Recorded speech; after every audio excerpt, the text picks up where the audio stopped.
Buenos días, ¿qué tal? ¿Cómo están ustedes? Saludamos a cada uno de ustedes. Estamos comenzando una nueva mañana con mucha energía. Buenos días al Café de la Gracia recargado.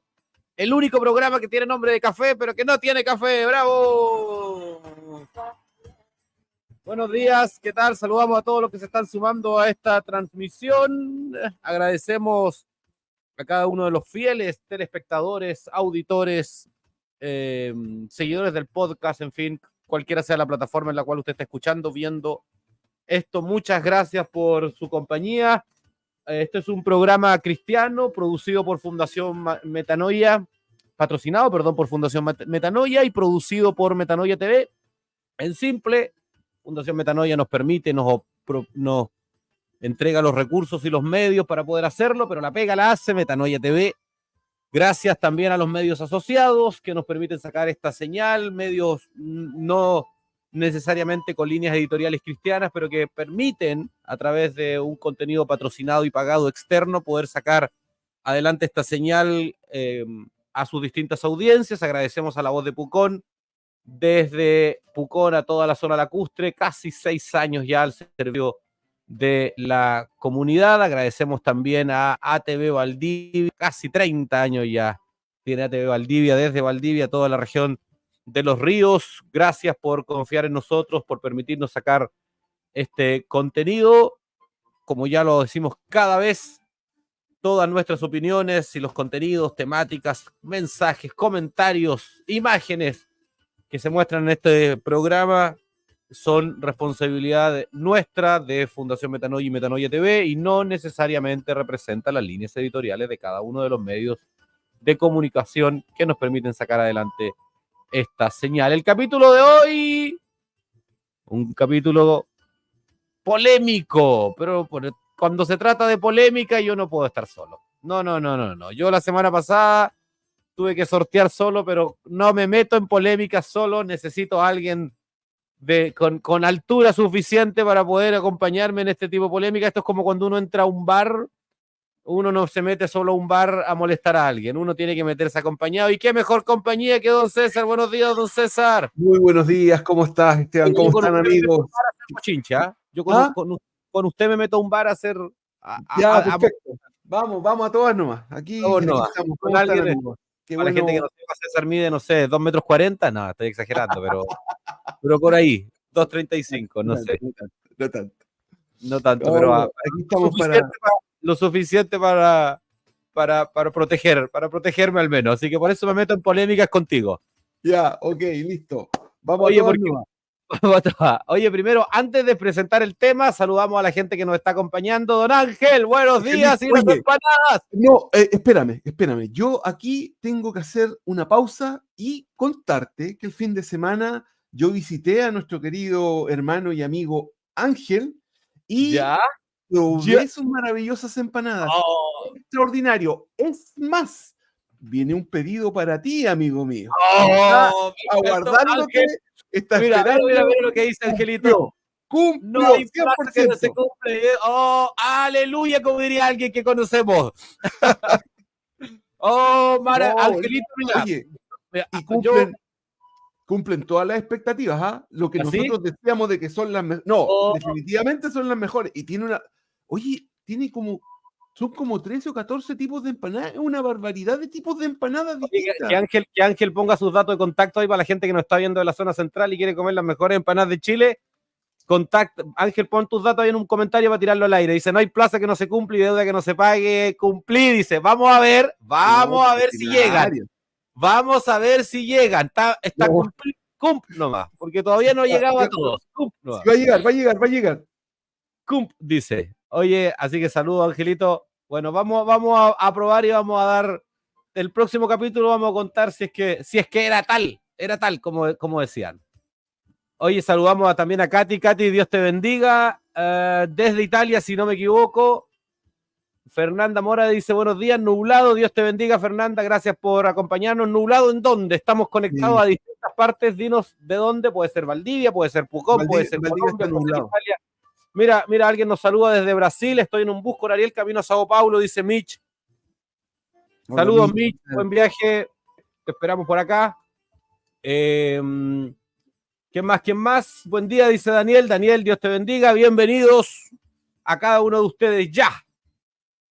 Valdivia, dice Fernanda. Aquí está. Valdivia nublado. Dios te bendiga, Fernanda. Gracias por acompañarnos. Oye, me imagino que se conectan a través de la señal de ATV, la gente que está en Valdivia, en la región de los ríos. Gracias también a ATV por abrir este espacio. Oye, César, ya. Vamos al tiro, a la pata a los caballos. El tema de hoy es... Oye, me están llamando. Ya. Estoy arrancando, ¿no? Todavía no, déjame presentar el tema al menos para que arranque. Ya, ok. Una fiesta cristiana, ese es el tema del día de hoy. Acabamos de celebrar Navidad o de que el mundo celebre Navidad. Ahí están los datos de Ángel. Paréntesis, separa todo. Por favor. Ahí están los datos. Empanadas Ángel, ahí zona central, Villa Alemana, Valparaíso, por ahí, ¿o no? Zonas de entrega. Sí, Villa Alemana, sí. Villa Alemana, entonces ahí están. Cualquier interesado. Tiene una cuestión que se llama asado mixto. Es una. No sé qué decir. Tenéis que viajar a probarlo. Vamos a organizar algo. Pasteles de choclo, dice, lasaña y todo. Ya. Ahí está. Gracias, Ángel, por acompañarnos. Además, Ángel es un fiel seguidor de este programa. Oye, volvamos. Navidad, fiesta cristiana. Celebramos. El mundo celebró Navidad el 25 de diciembre. El mundo occidental, al menos, gran parte de él, conmemora, recuerda, celebra, sufre, póngale el adjetivo que quiera, el natalicio de Jesús, y hay asociado una cantidad de elementos en torno a la Navidad. Yo creo que vamos, como no tenemos el tiempo para conversar todo, pongámonos de acuerdo en algo al tiro, porque la pregunta ¿es una fiesta cristiana o no? Pongámonos de acuerdo en algo al tiro, César, y respóndeme con toda sinceridad, no necesariamente tenemos que estar de acuerdo. Cuando hablamos de Navidad, lo primero que yo creo que hay que establecer es que de ninguna forma es un componente cristiano, al menos, de la fiesta. Después vamos a resolver si es cristiano o no la fiesta, pero de ninguna forma el consumismo, de ninguna forma el viejo pascuero, de ninguna forma el endeudamiento, de ninguna forma el estrés de comprar regalos para todo el mundo, y de ninguna forma el árbol o de Pascua o de Navidad, como se le dice, forman parte del fundamento de cristiano de la fiesta, si es que lo tiene, insisto, lo vamos a conversar aparte, pero dejemos de lado ya inmediatamente todo lo que hace el 90% o 70% de la gente en Occidente en torno a Navidad. Hoy es cosa de ir a los malls nomás, y es cosa de ver las tiendas cómo se preparan para Navidad, porque es la época de mayor venta y mayor movimiento del comercio, al menos en nuestro país, en Chile, pero entiendo que esto pasa en todas partes del mundo. ¿Coincides conmigo eso? Consensuemos eso para dejarlo fuera al tiro. Estoy totalmente de acuerdo, no tengo ningún contraargumento, efectivamente es así, o sea, nada que tenga que ver con el consumo, con el regalo, con el arbolito, con el caballero vestido rojo, tiene, tiene nada que ver con lo que se supone que se debería estar celebrando. Así Sí. que estoy totalmente de acuerdo contigo, no, nada. Cuando hablamos de Navidad, lo primero que vamos a establecer es que estamos hablando, la pregunta en sí, o estamos hablando en concreto de el nacimiento de Jesús. Exacto. ¿Es o no una fiesta cristiana conmemorar el nacimiento de Jesús? ¿Disparas tú primero o quieres echarme adelante? Y tú me defendí No, atrás. ya, a ver, yo voy a decir algunas cosas. A ver, eh, si nosotros nos vamos a la escritura, ¿no es cierto? Cuando Jesús nace, tiene que salir de donde estaban, tenían que moverse por el tema del censo, llegan a un lugar, no los recibe nadie, finalmente terminan haciendo en un pesebre, y un grupo de ángeles se le aparece a unos pastores. O sea, ya podría haberse le aparecido, no sé, se le podría haber aparecido a Nerón, se le podría haber aparecido a las autoridades de Israel, pero no se le aparece a un grupo de hombres sumamente sencillos que eran unos pastores y pastoreaban ovejas, y se aparece, o sea, pensemos que estamos hablando de una aparición gloriosa, un conjunto de ángeles cantando y alabando a Dios y dándole paz a los hombres de buena voluntad. Ese es el suceso que ocurre y los pastores quedan impactados con la imagen y van, asisten hasta al lugar en donde el Señor nace. También, ¿no es cierto?, llegan estos personajes que se le aparecen a Herodes, que estaban siguiendo la estrella, que hoy día se les conoce como los Reyes Magos. Que Y por cierto no es un término bíblico, ¿eh? Después podemos exacto, ahondar en eso, sí, pero se les sí, conoce como, bien dicho. exacto, por eso digo que se les conoce como. Y, y llegan hasta allí, y efectivamente llegan con regalos. Y a mí me da la sensación de que ellos, los pastores, van a rendirle honor, y estos científicos, ya digámosle como se les conoce, los Reyes Magos, van a entregarle regalos. Ahora, la escritura a mí me da la sensación, o en realidad la escritura no define qué día ocurrió eso, no define el día exacto. Y leyendo por aquí, por allá, finalmente la Iglesia Católica genera una cosa que se llama el sincretismo religioso, que es juntar celebraciones paganas y tratar de hacerlas cristianas. Ocurre que Semiramis, que era una reina asiria, resulta que ella tuvo un hijo con Nimrod, y el hijo que tuvieron con Nimrod era Tamuz, y Tamuz nació para el solsticio de verano, para la Saturnalia, que era el 25 de diciembre.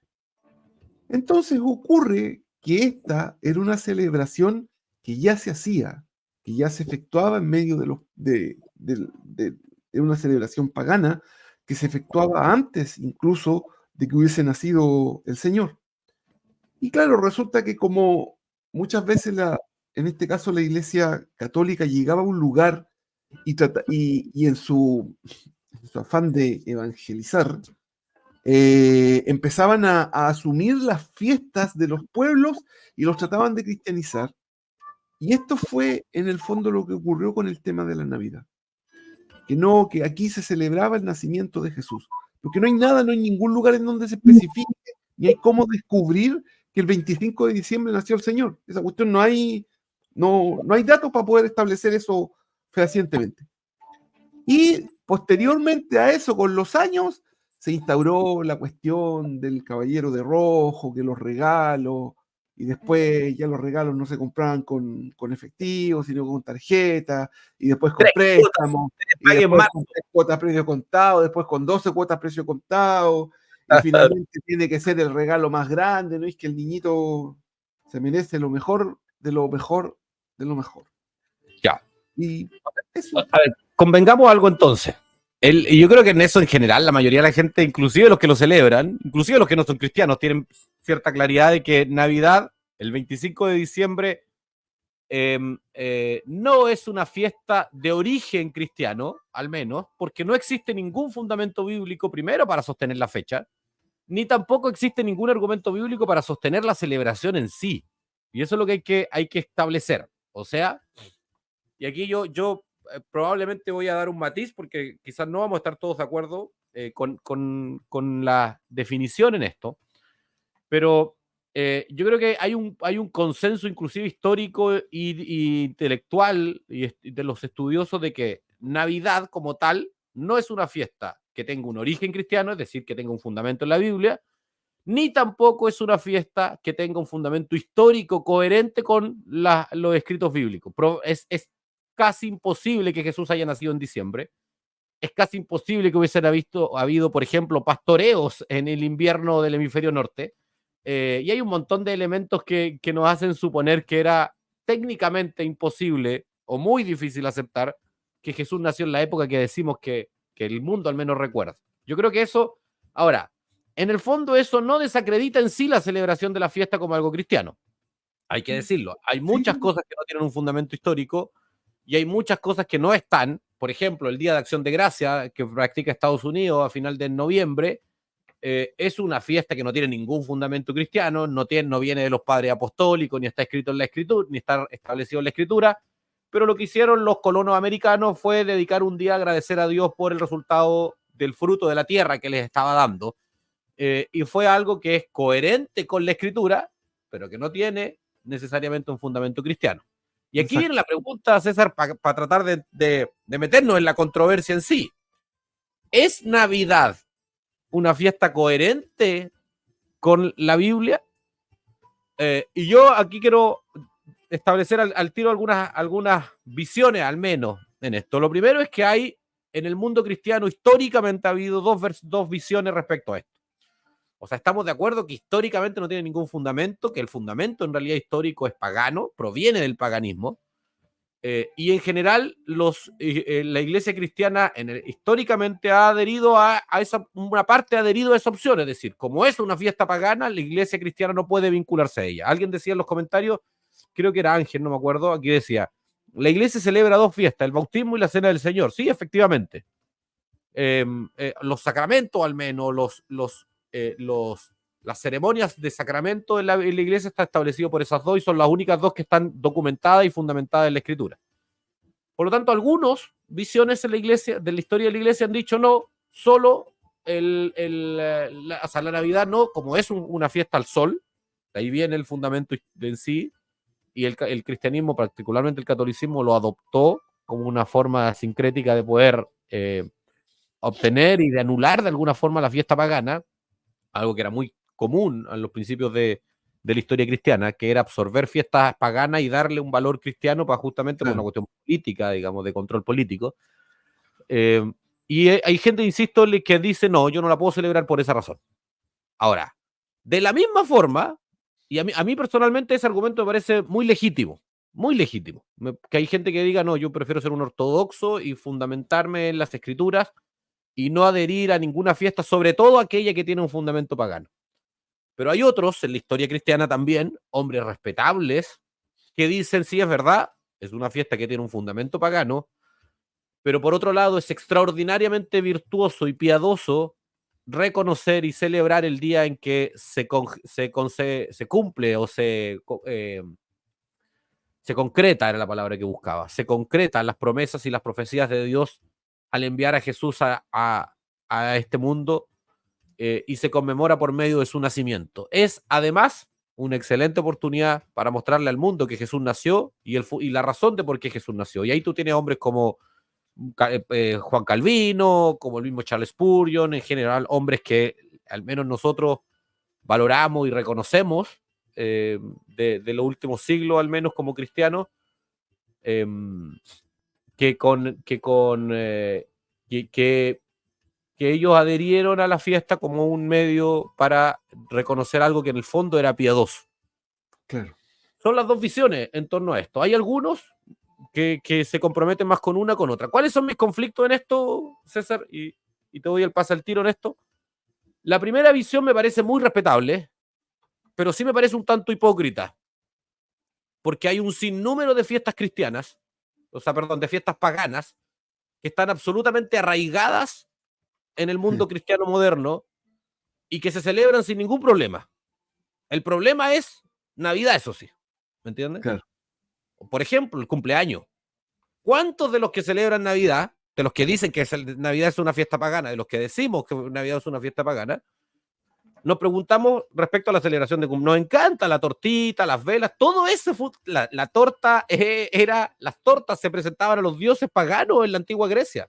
Las velas eran una forma de espantar a los demonios, a los espíritus que era una práctica, en la práctica de espiritismo, y así un montón de otras cosas en el contexto del cumpleaños. Y yo no estoy diciendo que esté mal, ojo, yo estoy diciendo que creo que la pregunta hay que hacerla un poco más amplia, si es que realmente vamos a ser ortodoxos, absolutos respecto al paganismo de la fiesta, que estoy de acuerdo, históricamente lo es. Creo que también hay que abrir la mirada y tener incorporar otros elementos, porque hay un montón de elementos paganos que forman parte de nuestra vida. O solo molesta Navidad como una fiesta pagana porque tiene que ver con Jesús. Me parece que es un argumento muy débil decir, no, en realidad, solo porque es Jesús, ese paganismo no puede pertenecer a mí. ¿De acuerdo? Ahora, en el sentido opuesto, aquellos que adhieren a la fiesta, yo quiero decirlo, para ser totalmente transparente, yo no adhiero a la fiesta. A mí me parece que es una fiesta de la cual no tengo un beneficio piadoso en sí. No me parece que tenga un beneficio piadoso en sí, pero sí me parece que es una excelente oportunidad para confrontar al mundo con su propia condición, porque la Navidad en sí mismo predica el Evangelio. Pero obviamente estas preguntas creo que hay que hacérselas. Okay, todo lo que es pagano lo vamos a sacar de nuestra vida, todo lo que tiene un fundamento pagano y no piadoso lo vamos a sacar de nuestra vida, y así, insisto, César, estamos llenos de elementos que históricamente tienen un fundamento pagano y que forman parte de nuestra vida y que las hemos aceptado, pero con una naturalidad, las inauguraciones de en fin, un montón de cosas que tienen que ver con el paganismo. Ahora, por otro lado, la gente que celebra Navidad, y cierro con esto, la gente que dice que es una fiesta cristiana, me preocupa cuáles son los límites y cuáles son los principios que rigen esa celebración. Porque algunos se desviven, por ejemplo, por adornar la casa para Navidad. ¿Cuál es el fundamento piadoso de adornar la casa? ¿Cuál es el fundamento piadoso de gastar millones de pesos o cientos de miles de pesos en adornos? ¿De qué forma honra al Señor o al fundamento que es el nacimiento y la encarnación de Jesús para salvar a las almas perdidas y reconciliar por medio de Jesús al mundo entero? ¿De qué forma una bota de Navidad puesta en la chimenea, por poner un ejemplo, con dulces, honra eso? ¿Es bonito? Sí, está bien. Ya, pero entonces abramos el argumento. Ya no es solo un propósito o un fin piadoso. ¿Me entiendes? Me preocupa que creo que los límites están muy torcidos en esto y creo que amerita una conversación más amplia que la que el programa nos permite. La idea es establecer la controversia y conversar respecto a eso. César, te escucho. Mira, licencia para discrepar con toda tranquilidad, no se preocupe. No. Quiero usar el argumento que el apóstol Pablo ocupa con respecto a la carne sacrificada a los ídolos.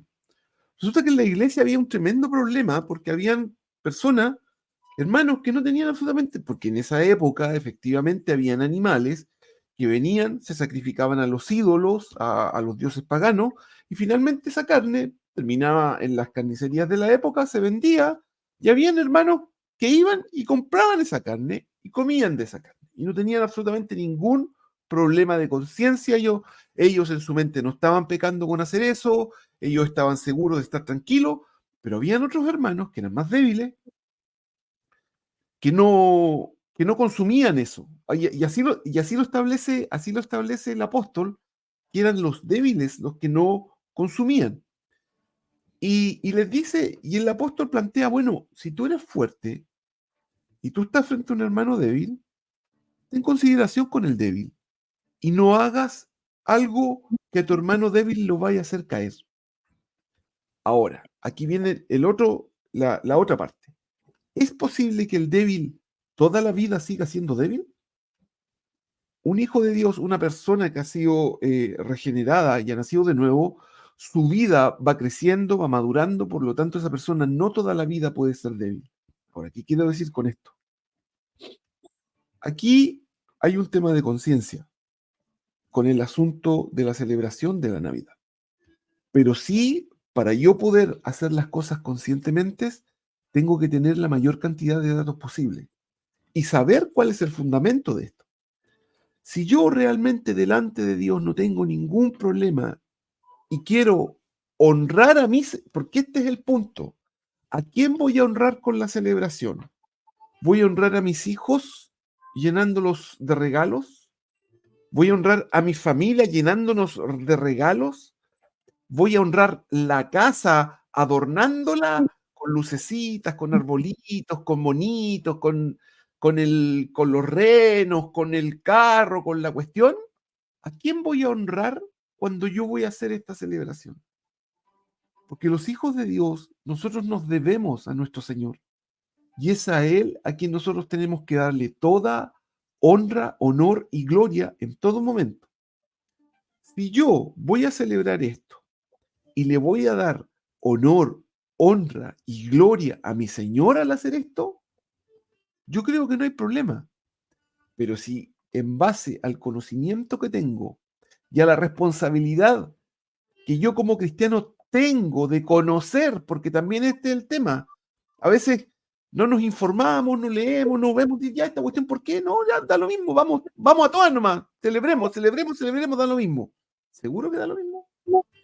Entonces, en base a la información que yo tengo, en base al conocimiento que yo puedo tener de algún tema, ahora estamos específicamente tocando el asunto de la Navidad, yo en conciencia tengo que decir, ¿tengo problema o no tengo problema? Si esto a mí me va a llevar a pecar, porque yo no puedo minimizar la gravedad del pecado. O sea, el pecado que sea delante de Dios es grave.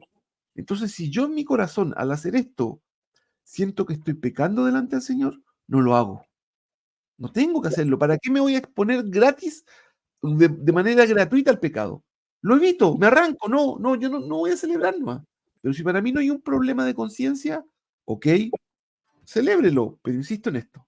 En mi celebración personal, en lo que yo voy a hacer, ¿a quién se lo estoy dedicando y a quién estoy honrando?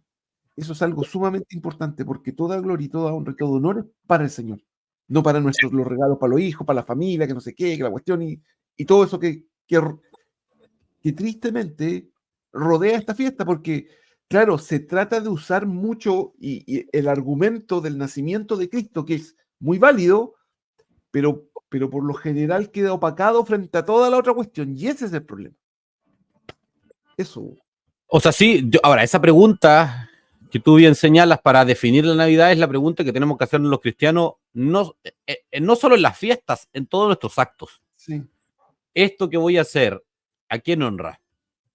¿Cuál es el fundamento? ¿Cuál es el valor moral que tiene en la acción que voy a hacer? Porque una misma acción puede tener, dependiendo del momento, del contexto y de la motivación, puede tener un valor moral completamente distinto, quiero decir. Entonces, claro, frente a la Navidad hay que preguntarse eso, ¿a quién voy a honrar? Y ahora, tú hablaste un poco, César, respecto a que esto es un asunto de conciencia. Es muy rápido, obviamente, porque el tiempo ya nos está pillando, como siempre. Para que la gente que no está familiarizada con este lenguaje, ¿qué quiere decir un asunto de conciencia? La conciencia del ser humano, la Biblia nos enseña que la conciencia del ser humano es algo así como una brújula moral que está puesta en todos los seres humanos. Por el hecho de ser seres espirituales creados a imagen y semejanza de Dios, Dios nos concedió un elemento que le pertenece a su naturaleza, que es algo así como una brújula moral. Esta brújula moral en el ser humano se llama conciencia. Los seres humanos nacen con una conciencia completamente distorsionada, una conciencia esclavizada al pecado por causa de el estado natural de depravación en que nacen los hombres. Cuando alguien cree en la obra de rescatado de su condición, su brújula moral, su conciencia es liberada y por eso se origina lo que se llama libertad de conciencia. En simple, la capacidad de cada ser humano de poder tomar sus decisiones morales conforme a lo que crea correcto. La Biblia dice que, por ejemplo, ir en contra de la conciencia es pecado, por solo hecho de ir en contra de la conciencia. ¿De acuerdo? O sea, La conciencia es un elemento que Dios nos entregó a los seres humanos para conducirnos moralmente, para saber lo que es bueno y para saber lo que es malo, que es un elemento diferenciador con cualquier otra especie que pisa la faz de la Tierra. Entonces, hay elementos en los cuales nuestra conciencia está establecida por la Escritura. Elementos claros como, por ejemplo, la ley moral de Dios, no mentir, no matar, en fin, y un montón de otras cosas que están explicitadas en la Escritura y que es deber cristiano que nuestra conciencia se rija por esos patrones, por esas verdades absolutas establecidas por Dios. Pero hay un sinnúmero de elementos de la vida cotidiana del cristiano en donde no existe una norma moral absoluta explicitada por Dios. Por ejemplo, yo le pongo siempre este ejemplo, si entra un ladrón a las 4 de la mañana a mi casa, a una casa, ¿es bueno o malo matarlo? Por ejemplo, ¿es bueno, es delante de Dios correcto o incorrecto matar a una amenaza para mi familia? Algunos dirán, no, es correcto, sería impío arrancar y dejar a tu familia en manos de un delincuente. Otros dirían, no, no puedes matar, busca una fórmula media de neutralizarlo. Y otros decimos, no, lo correcto es que tú tengas que anular la amenaza inmediatamente. Delante de Dios tú eres responsable por la protección de tu familia. ¿Me entiendes? Y las tres visiones desde la mirada de la conciencia personal de la persona son correctas. Lo que no puede suceder es que aquel que crea que tiene que huir, mate, o aquel que crea que tiene que matar, huya. Porque eso es ir en contra de la conciencia. ¿Me entiendes? Ahora, ¿cuál es la visión cristiana frente a esto? Ningún cristiano puede imponerle a otro su conciencia. Y aquí es donde aquellos que dicen que el cristianismo más ortodoxo es sectario, cae por el peso de su ignorancia. Porque la gran diferencia, diría yo, entre una secta, entre la visión sectaria o lo que se define como una secta y el evangelio cristiano y el cristianismo bíblico, es que la secta anula justamente la conciencia. No importa lo que tú creas bueno o malo, lo que importa es lo que tu líder te manda. Nosotros decimos acá, lo que tú consideras bueno y malo, conforme a tu conciencia, es lo que tiene que regir tu vida. Pero asegúrate que de esa conciencia esté regida por la Escritura. Porque nada de nuestra conciencia puede ser contrario a lo que Dios ha establecido como norma moral absoluta. Entonces, en el caso de la Navidad, perdona la introducción, pero creo que hay gente que no está viendo, que puede no tener idea de qué significa conciencia.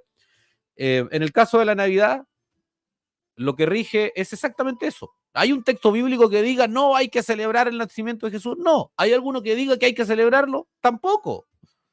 Hay expresiones bíblicas, en la historia, como ya dije, del cristianismo, hay ambos grupos muy bien representados y muy bien documentados cada uno. Bueno, decide conforme a tu conciencia, pero las normas morales absolutas no se pueden eludir. Por ejemplo, hacer todo para la gloria de Dios.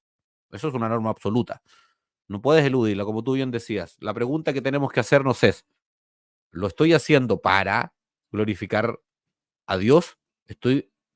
Voy a siquiera orar esa noche y decirle, Señor, gracias por enviar a Jesús, gracias si es que adhiero a la celebración, voy a tener un momento junto a mi familia de intercesión por aquellos que están perdidos, para que Cristo Jesús nazca, si quiero usar la metáfora, nazca en el corazón de los perdidos.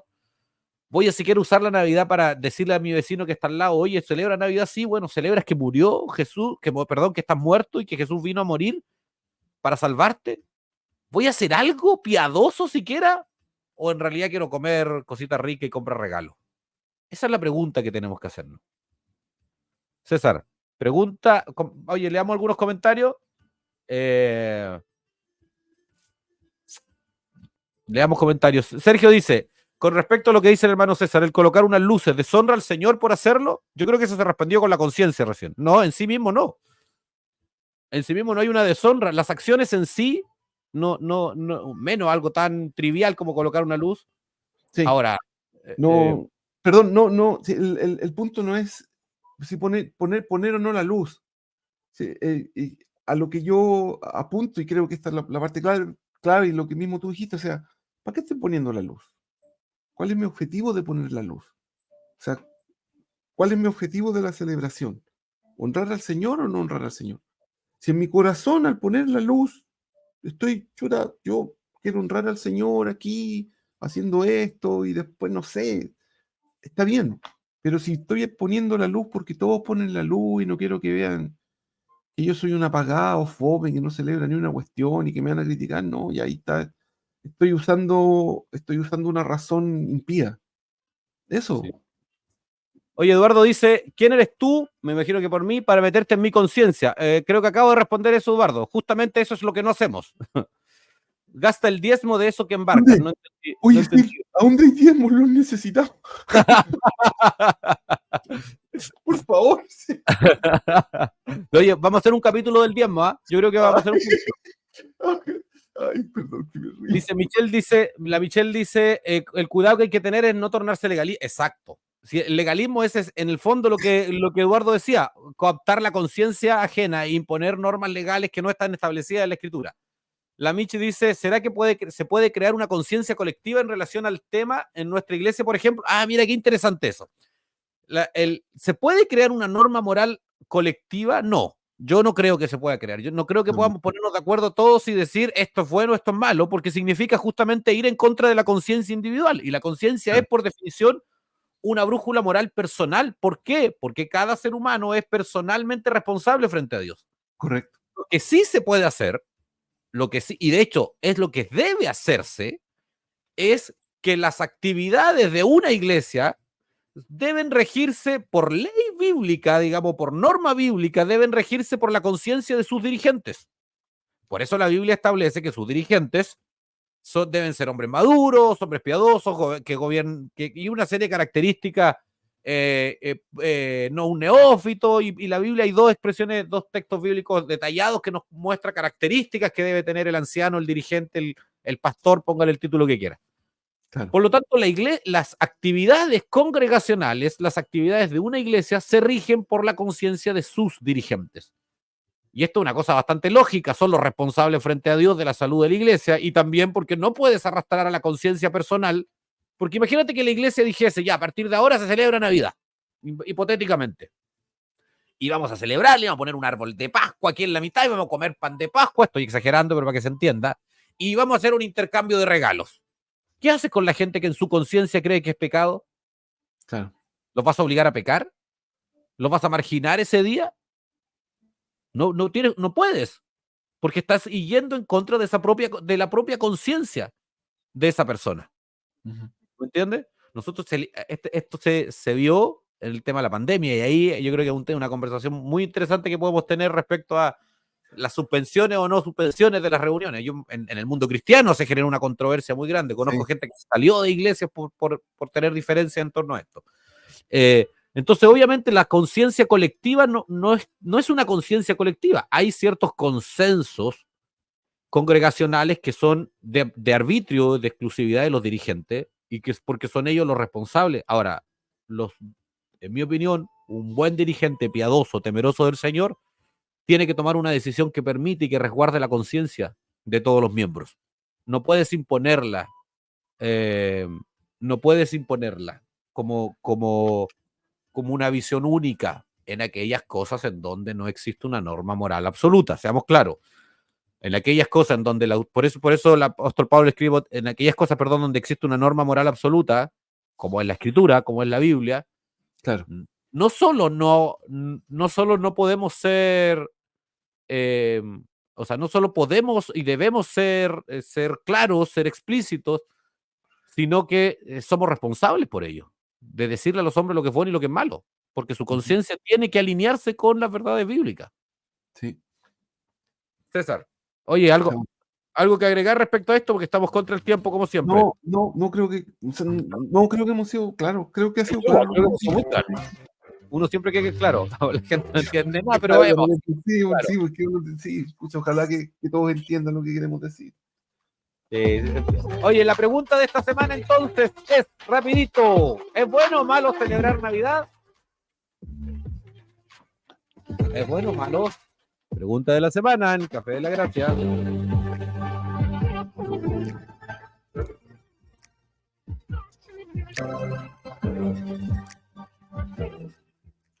César, respóndela tú. Conforme a lo que hemos dicho, creo que no podemos establecer una norma absoluta respecto de la celebración. Creo que depende de cada uno, pero sabiendo que en conciencia y sabiendo que somos responsables de lo que decidimos, que el Señor va a considerar lo que nosotros decidimos, tiene que ver con eso, creo yo. Ahora, cualquiera sea el caso, la celebre o no la celebres, la piedad y los principios piadosos deben regir la decisión. Sí, O totalmente. sea, si la celebras, asegúrate que todos los actos propios de la celebración glorifiquen a Dios.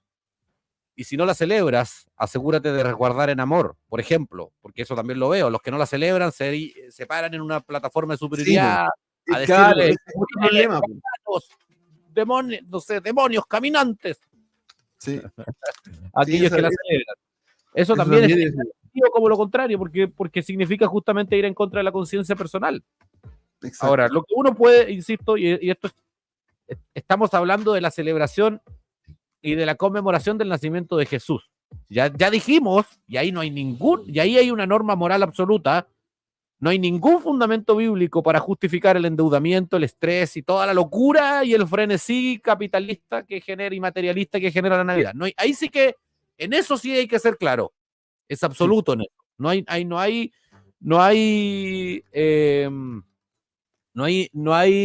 tibieza, digamos. ¿De acuerdo? Esa es la primera.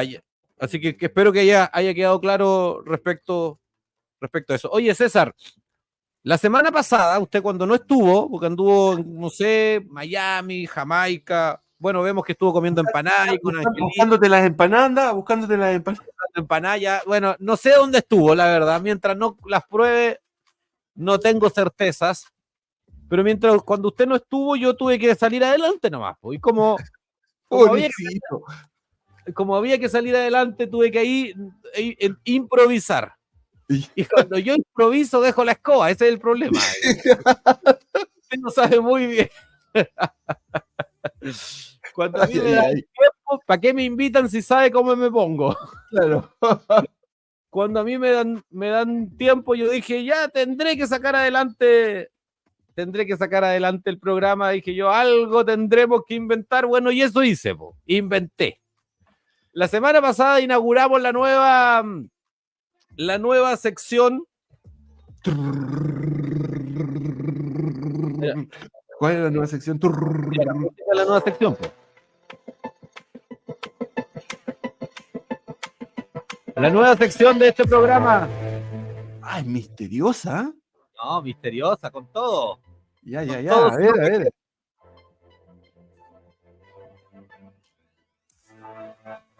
Textos fuera de contexto se llama. Ay. Ya. Tomamos una porción de la Biblia que ha sido mal usada, mal entendida, mal interpretada, manipulada, tergiversada. Y la exponemos acá para comentar, para aclarar. Esta va a ser sorpresa. A ver.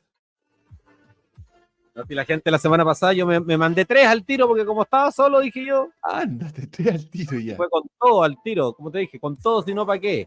Claro. Oye, el texto de esta semana. Oye, un texto, pucha, ultra usado. No sé si da. Ultra usado el texto. Porque ¿dónde están? Mateo 18:20.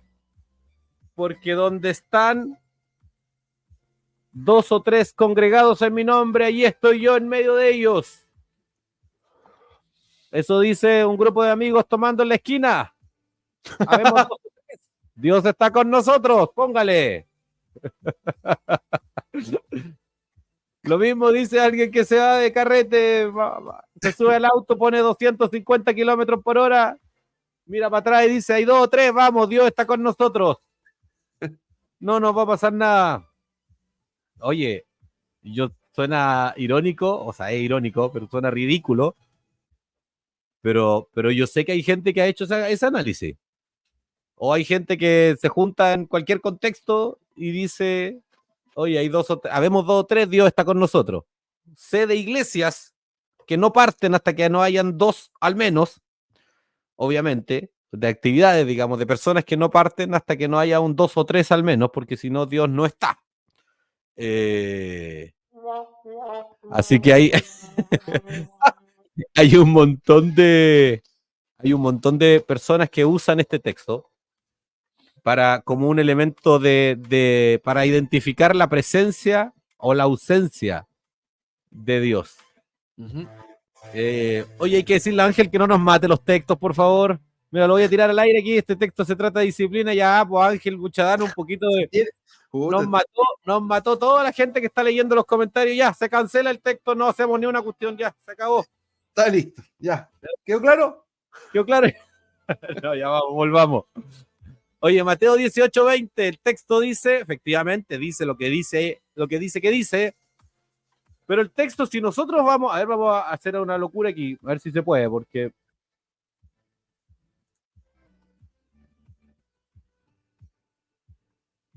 ¿Qué quieres compartir la pantalla a ver si se puede?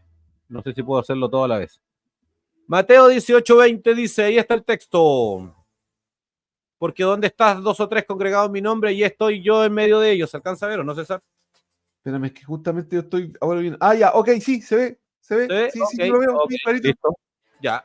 Leamos el contexto. Dice, por tanto, si tu hermano peca contra ti, ve y repréndele. Versículo 15, estando tú y él solos. Primer elemento de la corrección en caso del pecado. Soledad, privacidad, tú y él. Correcto. El victimario y la víctima, por ponerlo en algún término nada más para que se entienda. El agresor y el agredido. Si te oyere, has ganado tu hermano. Mas si no te oyere, toma un contigo, uno o dos testigos, para que en boca de 2 o 3 testigos conste toda palabra. O sea, si no me escucha, voy con 2 o 3 y le digo, pecaste contra mí, arrepiéntete. Claro. Si no los oye, dilo a la iglesia. O sea, venga, iglesia. Juanito Pérez, siempre usamos los Juanito Pérez. Voy a usar un César Enríquez, pecó contra mí, iglesia. Arrepiéntete, César, pecaste contra mí. O por lo tanto, pecaste contra Dios. Sí, correcto. ¿De acuerdo? Si no lo oye la iglesia, tenlo como gentil y publicano, que es lo mismo que la excomunión, es decir, expúlsalo de la iglesia. Eso es lo que está diciendo. Claro. Si a pesar de hasta 3 reprensiones, ese hombre o esa mujer no viene al arrepentimiento, expúlsalo. Tenlo por gentil y publicano. Y aquí dice una declaración que... ¿A quién? ¿A quién le está hablando aquí? A la iglesia. Sí.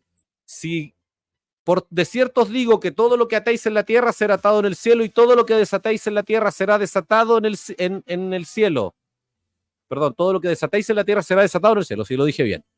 Otra vez os digo que si 2 de vosotros se pusieren de acuerdo en la tierra acerca de cualquier cosa que pidieren, les será hecho por mi Padre que está en los cielos. Pero miren el contexto, está hablando de la disciplina y la corrección de un hermano que pecó, que fue reprendido en privado, que fue reprendido con 2 testigos y que fue reprendido por la iglesia y que fue excomulgado.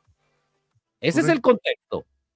En torno a ese acto, al acto de la excomunión congregacional, dice que si 2 de vosotros se pusieren de acuerdo en la tierra acerca de cualquier cosa que pidieren, les será hecho por mi Padre que está en los cielos. Porque donde están 2 o 3 congregados en mi nombre, allí estoy yo, en medio de ellos. ¿De acuerdo?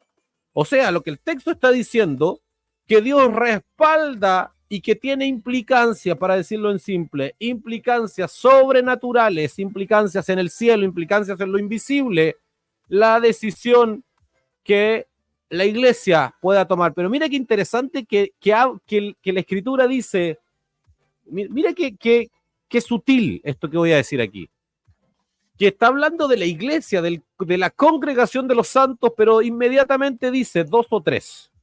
Sí. Parece contradictorio, y esto es lo que ha generado la confusión por siglos, de decir, oye, nos juntamos 2 o 3, está el Señor con nosotros, da lo mismo lo que vayamos a hacer. Pero si está hablando de la iglesia, ¿por qué dice 2 o 3? ¿De acuerdo? Primera cosa es porque la iglesia en sí puede estar constituido por 2 o 3. Pero fundamentalmente esto se explica cuando nosotros vamos a entender quiénes toman las decisiones en una iglesia. Las decisiones en una congregación son siempre colectivas. Por eso Dios manda que las dirigencias, que el pastorado de una iglesia sea siempre colectivo. No Sí, puede una persona tomar una decisión respecto a una excomunión, pero tiene grandes implicancias si, por ejemplo, un presbiterio decide excomulgar a un miembro, porque sí, en el momento en que tú decretas o generas la excomunión, después de haber pasado de todos estos estadios de reprensión y de corrección, porque el propósito de la reprensión no es otra cosa que el corregir, que el exacto. enmendar, que el volver a restaurar al hermano que cayó, que está en pecado, que ha endurecido su corazón. Pero si esto no funciona, cuando un presbiterio declara y lo tiene por publicano o por gentil, esto tiene una consecuencia en el cielo. Esto Ujú. tiene una consecuencia espiritual. Y hay varios textos más. Por ejemplo, el apóstol Pablo en varios momentos dice, oye, si hay deséchalo, deja que entrégaselo a Satanás, dice. En Sí, realidad él dice que se lo entregó a Satanás, él mismo, refiriéndose al caso de una persona en particular que había tergiversado, que había torcido la verdad de Dios.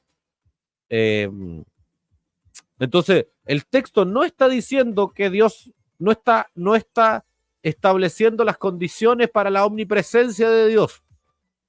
Dios está en todos lados. Dios, cuando yo estoy solo, Dios está ahí. Cuando yo ando solo caminando, Dios está ahí. No necesita que haya otro más para que Dios esté con nosotros. Lo que está diciendo el texto, insisto, solo para reafirmar nada más, es que en el contexto de la disciplina, una decisión colectiva, una decisión después de pasar de estos 3 estadios de corrección, es importante esto, ¿ah?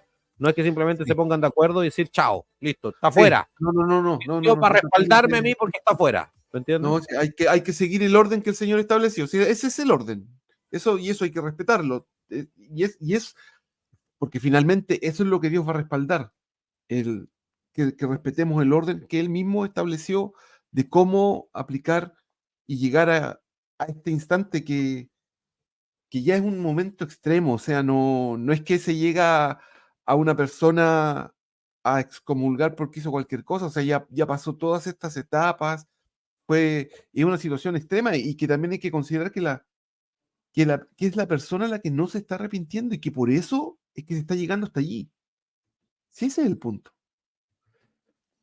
Sí, o sea, y es importante enfatizar que porque la excomunión se usa mucho en el contexto católico romano. En la antigüedad, por ejemplo, a los hermanos, a los padres protestantes, como se le dice, a Martín Lutero, Hus, en fin, Zwinglio, los hombres Sí, que fundaron, que Dios usó para poder eh, transformar o guiar a transformación a la Iglesia Católica Romana en el siglo XV, lo que se llama la Reforma Protestante, todos ellos fueron excomulgados.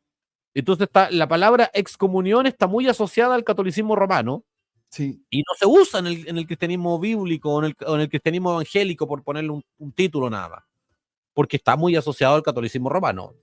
Hasta el día de hoy se practica la excomunión en el catolicismo romano, pero ya no es tan emblemático se conocía en la historia en realidad. Eh, pero la verdad es que la excomunión es un principio cristiano, es un sí, principio bíblico, lo acabamos de ver, está establecido en la escritura, y hay varios textos más que hablan de eso. Como esto no es un programa 100 exclusivamente doctrinal, tampoco queremos profundizar mucho en esas cosas. Pero el texto nos establece aquí los mecanismos o los medios para llamar a arrepentimiento a alguien. Y yo insisto, quiero enfatizar en esto para que la gente que nos esté viendo diga, oye, mucha, qué severo, qué frío expulsar a alguien o entregárselo prácticamente a tenerlo por publicano. No, lo que pasa es que lo que hay que tener muy claro es que Dios no es indiferente frente al pecado. correcto. Cuando alguien peca contra alguien, primeramente ese alguien está pecando contra Dios, porque el pecado es por definición transgredir la norma de Dios, ir en contra de lo que Dios considera bueno. Por lo tanto, el primer afectado, por decirlo de alguna forma, frente al pecado es Dios. Y por lo tanto, es deber y responsabilidad de la iglesia, primero de los hermanos, después de la iglesia, resguardar la integridad del cuerpo por causa de que toda ofensa a Dios tiene consecuencia. El punto es que la gente que ve esto dice, hoy pobrecito el hermano, por decir algo, el hermano, mira, lo van a echar. Es que lo que no está viendo es lo que significa el pecado para Dios, la magnitud de la ofensa que significa el pecado para Dios, porque en el fondo se menosprecia la santidad de Dios. Sí, ese es el problema. Y por eso que, o sea, mira, tristemente se permiten demasiadas cosas. Se permite llevar vidas cristianas demasiado livianas. Y Dios Él nunca lo concibió de esa forma. Él siempre denunció el pecado y siempre buscó la restauración del pecado. Pero cuando ya el hombre no se quiere arrepentir, el hombre está condenado. Y en este caso, esa es la norma. O sea, si tu hermano pega contra ti, tú y él solo, lo que acabamos de leer. Y pero se espera, y Dios está pidiendo que aquel que pecó se arrepienta. Y si llega un momento y se pasan todos los estadios y no se arrepintió, denlo por gentil y publicano. No puede seguir. Mira, y no puede seguir en medio de ustedes. O sea, esto es lo que podemos definir como frase final. No puede seguir en medio de ustedes. Tiene que salir. Sí, así es. El pecado es algo grave y debe entenderse como tal. Oye, leamos algunos comentarios. ¿Hasta dónde llegamos? Creo que Ángel te dice, saltaste algunos. Lea un lea poco un más. poco. ¿Cuál es el que hay que leer, Ángel? ¿Qué hay que leer, Ángel? Uno de los que hablaron de los puritanos, no sé cómo está. La historia de Estados Unidos ya celebran el Día de la Acción de Gracias porque las primeras cristianas no tenían para comer y oraron. Dios proveyó con pavos, por eso celebran el Día de Acción de Gracias. Con pavo, así es. Así es. En el fondo lo que queríamos enfatizar es que era un acto de gratitud. Porque por la provisión que Dios le había dado. Y también tiene que ver con el cambio de gobierno, decía Sergio igual. Sí, efectivamente ellos cambiaron el modelo de organizarse las primeras colonias y eso generó una mayor provisión y generó la gratitud a Dios. Mira, Mitch dice, yo he pasado muchas etapas en cuanto a la forma de celebrar Navidad, inclusive siendo cristiana. Todo depende de la madurez y la revelación que tenía. Sí, todo depende, y yo también creo que depende mucho de los contextos en donde nos encontramos, Mitch. Creo que cada persona va, va empapándose del contexto en el cual esté. Y por ejemplo, si está en un contexto en donde, puedo inventar esto, pero si tú eres misionero en un lugar donde todo el mundo celebra Navidad y tú puedes darle un enfoque piadoso a la Navidad, yo personalmente no veo que en la fiesta o la celebración en sí implique un acto de impiedad. Me parece que el espíritu y la motivación que hay atrás. Porque, insisto, y aquí estamos llenos de actos, de acciones paganas en nuestra vida que nos escandalizan. Entonces, creo que me parece que sería poco coherente por el solo hecho del valor histórico, porque efectivamente tiene un fundamento histórico pagano, desacreditarla y ponerla en una posición moral impía por el solo hecho de que su origen es pagano. Creo que si lo hacemos, tenemos que hacerlo con un montón de otras cosas, partiendo inclusive por la ropa, por ponerte otro ejemplo. No creo que alguien quiera proponer volver a las túnicas o a ciertas ropas que se usaban antes, porque ¿qué más? Dice, ¿será que se puede crear? A esto lo respondimos de la Mitch, ¿no? Sí, sí. La conciencia colectiva, la Gigi está riendo, no entendí por qué. Lea un poco más. Ya lo leímos. Este texto se trata de disciplina, así que cuando Ángel nos mató, pero nos pidió perdón, ya está bien, perdonado, Angelito. Rodrigo dice, saludos Rodrigo, Dios te bendiga, no te habíamos visto por acá, igual es bueno explicarlo, explicamos creo. Marcos dice, mira, interesante eso, a propósito de lo que hablábamos de lo importante del pecado, la Biblia, el evangelio del amor, el evangelio de la restauración, el evangelio de la gracia, no desacredita la santidad. Yo lo explicamos hace una semana atrás. Una cosa es amor, misericordia y otra cosa es condescendencia. Dios no es condescendiente con el pecado. Dios es misericordioso con el pecador, que es distinto.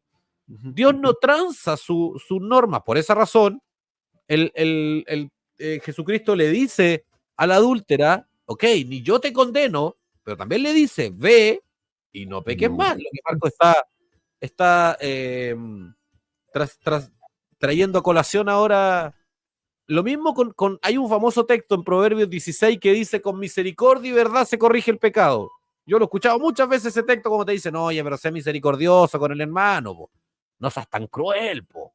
No seas tan duro con el hermano, acéptale el pecado, pero el texto dice, con misericordia y verdad se corrige el pecado, sí, pero también el texto dice, y con el temor de Jehová los hombres se apartan del mal. El texto tiene un apellido también, no nos podemos quedar solo con el nombre, sé misericordioso, ten gracia para con el hermano que pecó, de acuerdo, pero eso no implica que el hermano pueda seguir pecando ilimitadamente y tengamos que aceptarlo.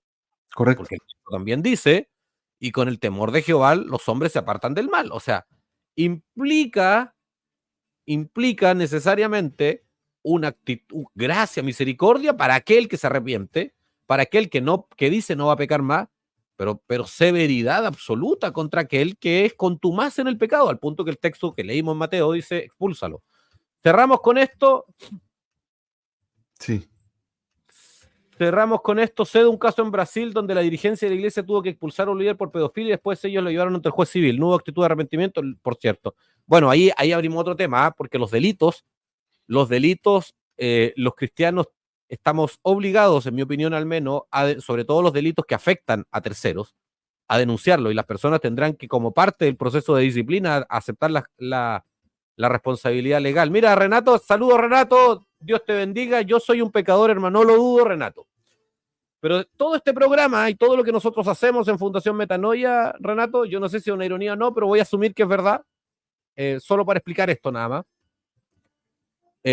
Todo lo que nosotros hacemos, Renato, se trata de mostrarle justamente a los pecadores que, así como celebramos Navidad recién, Jesús vino a este mundo para librar salvación a aquel que crea en él. Porque todos los seres humanos nacen bajo el estado de condenación y de pecado. Todos los seres humanos nacen condenados y todos los seres humanos que no se arrepientan van a abrir sus ojos el día que mueran en una eternidad de juicio por causa de su impiedad. Por esa razón, Dios amó al mundo y envió a Jesús a morir en la cruz. Eso es lo que anunciamos, eso es lo que promovemos, eso es lo que defendemos, eso es Café de la Gracia recargado. César, segundos para despedirse porque estamos pasaditos en el tiempo. El Señor les bendiga, un gusto poder volver a verlos y espero que estén todos bien. Y Ángel, gracias por las empanadas y las tortillas y vamos a cumplir nuestra palabra. Le voy a dar a Esteban para hasta que yo no las vea no valen. Hasta que yo no las vea no valen. Estimados amigos, gracias por acompañarnos una vez más a este nuevo capítulo del Café de la Gracia recargado cada jueves 09:30 horas desde las pantallas de Metanoia TV, a través también de todos los medios asociados que nos permiten sacar esta señal. Síganos en las redes sociales.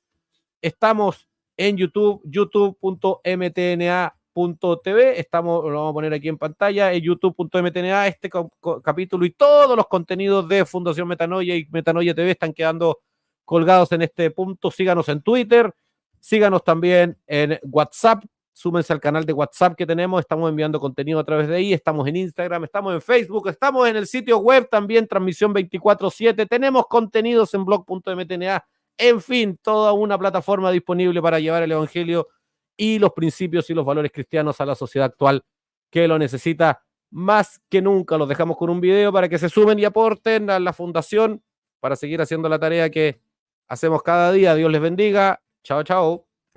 ¿Qué significa ser luz? La luz aniquila todo rastro de tinieblas. Cuando enciendes la luz, las tinieblas retroceden y la luz gobierna. Cuando hay tinieblas, nadie ve quién eres ni qué haces.